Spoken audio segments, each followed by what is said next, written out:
कांग्रेस विधानमंडल दल के नए नेता और उपनेता के नाम का जल्द ऐलान हो सकता है। कांग्रेस के सभी विधायक दिल्ली पहुंच गए हैं। प्रदेश प्रभारी देवेंद्र यादव की मौजूदगी में दिल्ली में विधानमंडल दल की बैठक होगी। बैठक में नए नेता के नाम पर मोहर लगने की संभावना है। कुछ समय पहले नेता प्रतिपक्ष इंदिरा हृदयेश का निधन होने के कारण कांग्रेस विधानमंडल दल के नेता का पद खाली हो गया था। इन तमाम मुद्दों पर कांग्रेस के प्रदेश अध्यक्ष प्रीतम सिंह से बात की संवाददाता ममता चतुर्वेदी ने। सुने क्या कहा। उत्तराखंड में इंदिरा हृदयेश जी के निधन के बाद नेता प्रतिपक्ष का पद खाली है। इसको लेकर कांग्रेस पार्टी में मंथन का सिलसिला शुरू हो गया है। इस पर बातचीत करने के लिए आज हमारे साथ मौजूद हैं उत्तराखंड प्रदेश अध्यक्ष प्रीतम सिंह जी। इनसे बात करते हैं। बैठकों का सिलसिला शुरू हो गया है, क्या लगता है आपको कि कब तक कंफर्म हो जाएगा कि उत्तराखंड कांग्रेस में नेता प्रतिपक्ष कौन?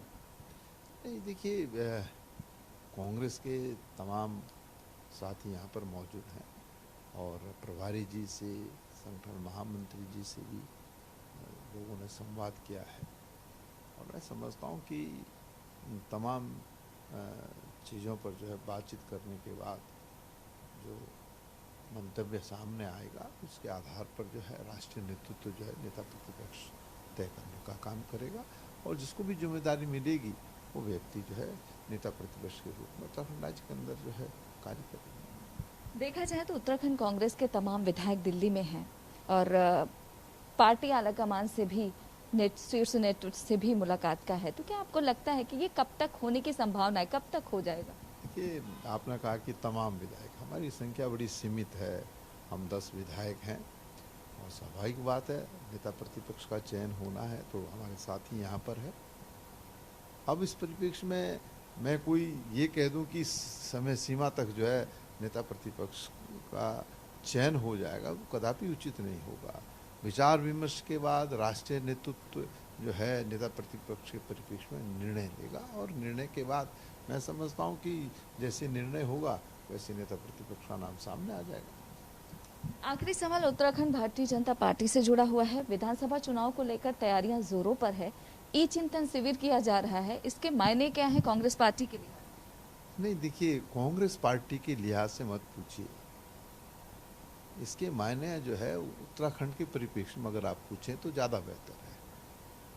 किस बात का चिंतन हो रहा है आप बताइए ना। इस प्रदेश के अंदर पहले मुख्यमंत्री थे और जब दूसरे मुख्यमंत्री बने हैं और जिस तरीके से वर्तमान मंत्री परिषद के लोग जो पूर्व में भी मंत्री थे और स्वयं मुख्यमंत्री जी पूर्व मुख्यमंत्री पर निशाना साध रहे हैं, तो लगता है कि जैसे पहले किसी और राजनीतिक दल की सरकार थी, अब किसी और, अब भाजपा की सरकार है। कुछ समन्वय दिखाई दे रहा है आपको? मैं समझता हूँ कि उत्तराखंड के लोग भारतीय जनता पार्टी के चाल चरित्र चेहरे को पहचान चुके हैं। वो वक्त का इंतज़ार कर रहे हैं और वक्त आने पर जो है बीजेपी या सरकार की विदाई तय है। वक्त देने के लिए शुक्रिया। तो आप सुन रहे थे उत्तराखंड प्रदेश अध्यक्ष प्रीतम सिंह जी को, जिनका यह सवाल है बीजेपी से कि चिंतन किस बात को लेकर कर रहे हैं। वहीं दूसरी ओर अगर नेता प्रतिपक्ष की बात करें तो कांग्रेस पार्टी में मंथन का सिलसिला शुरू हो चुका है। जल्द ही तस्वीर साफ हो जाएगी। कैमरा पर्सन मनीष के साथ ममता चतुर्वेदी, जनतंत्र टीवी, दिल्ली। और कोरोना संक्रमण की तीसरी लहर की तैयारियों को लेकर कांग्रेस ने सरकार पर सवाल खड़े किए हैं। कांग्रेस प्रदेश उपाध्यक्ष सूर्यकांत धस्माना ने भी कहा है कि पहली और दूसरी तरह के बीच में जो समय मिला था सरकार ने उसका सही से उपयोग नहीं किया है। अब तीसरी लहर के लिए समय कम है। डेल्टा प्लस वेरिएंट देश में दस्तक दे चुका है। ऐसे में सरकार को अब युद्ध स्तर पर काम करना चाहिए। सरकार को सैनिक और अर्धसैनिक बलों की भी मदद लेनी चाहिए।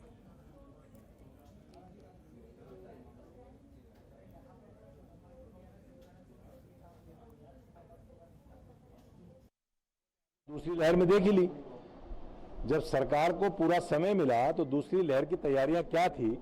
तड़प तड़प के लोग ऑक्सीजन के लिए मर गए, तड़प तड़प के लोग बिना आईसीयू, बिना रेमडेसिविर इंजेक्शन, बिना ब्लैक फंगस के इंजेक्शन, ये सारे विषय थे जो सामने थे। और दूसरी लहर के बाद जो इतना लंबा समय मिला था पहली लहर के बाद, तो पहली लहर और दूसरी लहर के बीच में जो समय था उसका सदुपयोग नहीं किया गया, सरकार ने तैयारियां नहीं करी। अब तो समय नहीं है और दूसरा प्रकार आ चुका है। डेल्टा और डेल्टा प्लस के केसेस हिंदुस्तान के अंदर कम से कम 100 के करीब रिपोर्ट हो चुके हैं और पहली डेथ भी उस पर हो गई है। तो इसलिए मैं समझता हूं कि प्रदेश की सरकार को युद्ध स्तर पर तैयारी करनी चाहिए और इसके लिए अगर आवश्यकता पड़े तो अर्धसैनिक बल, सैन्य बल और तमाम सेवाएं जो हैं वो उसका इस्तेमाल करना चाहिए। और राजधानी देहरादून में 5 इलेक्ट्रिक बसें आईएसबीटी से राजपुर पर दौड़ रही हैं। इन बसों ने पिछले 2 महीनों में लाखों रुपए का घाटा उठाया है। इलेक्ट्रिक बसों के नुकसान की जानकारी सिटी बस यूनियन के अध्यक्ष विजय वर्धन ने एक आरटीआई के जरिए निकाली है, जिसमें 2 महीनों के भीतर 30 लाख रुपए के घाटे की बात सामने आई है। सूचना के अधिकार के तहत ये खुलासा हुआ है कि एक इलेक्ट्रिक बस से 1 महीने में देहरादून स्मार्ट सिटी लिमिटेड को 3 लाख का नुकसान हुआ है। यदि 10 साल के एग्रीमेंट पर 30 बसों का यही नुकसान हुआ तो नुकसान 100 करोड़ के पार हो जाएगा। 5 इलेक्ट्रिक बसों ने 2 महीने में 55,824 किलोमीटर का सफर तय किया है। स्मार्ट सिटी लिमिटेड ये एवरी ट्रांस कंपनी ने 37,67,649 रुपये लेने हैं, यानी कि किराया 2 महीने का 11,14,705 रुपये आया है। 2 महीने में कंडक्टर समेत करीब 30 लाख रुपए का नुकसान हुआ है।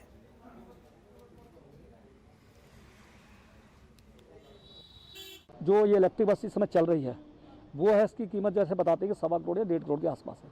जितना किराया हमारा है उतना ही किराया जो है इलेक्ट्रिक बस का है। तो हमें ये लगा कि जब हम इस किराए में हम घाटे में चल रहे हैं तो इलेक्ट्रिक बस कैसे प्रॉफिट में चल रही होगी। हमने इसके लिए जो है सूचना लगाई थी, जिसमें इनके द्वारा बताया गया कि हमने जो है 2 महीने के अंतराल में, क्योंकि 21 फरवरी को ये लॉन्च हुई थी और 25 अप्रैल को जो है लॉकडाउन लग गया था, तो 2 महीने करीब जो है अभी बस चली थी पीछे। उसमें इन्होंने 55,827 किलोमीटर जो है इन्होंने गाड़ी चलाई है और जो इन्होंने स्मार्ट सिटी लिमिटेड से लेना है वो लेना है इन्होंने 37,67,700 कुछ रुपए इनको द्वारा लिए जाने हैं। और जब इनके द्वारा जो यात्री बिठाए गए हैं वो यात्रियों की जो इनकी जो किराया वसूल किया गया है वो बैठा गया है 11,14,705 रुपये। तो कहीं ना कहीं इस 2 महीने के अंतराल में स्मार्ट सिटी लिमिटेड को इलेक्ट्रिक बसों से 26.5 लाख के आसपास का घाटा हुआ है। और रुड़की की सिविल लाइन कोतवाली क्षेत्र के महज कुछ ही दूरी पर गंग नहर में मासूम बच्चे की मौत की खौफनाक छलांग लगा रहे हैं और मौके पर मौजूद तमाशबीन बनी भीड़ इस करतब का खूब लुत्फ उठा रही है। स्थानीय पुलिस भी इस ओर कोई ध्यान देने को तैयार नहीं है। युवक के छलांग लगाने का वीडियो सोशल मीडिया पर वायरल हो रहा है।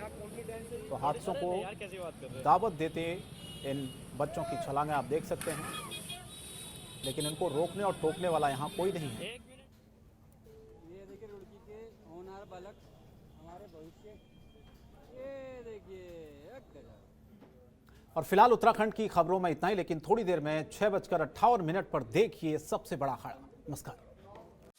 खबरों के निष्पक्ष विश्लेषण के लिए सब्सक्राइब करें Jantantra TV and press the bell icon. Never miss any update.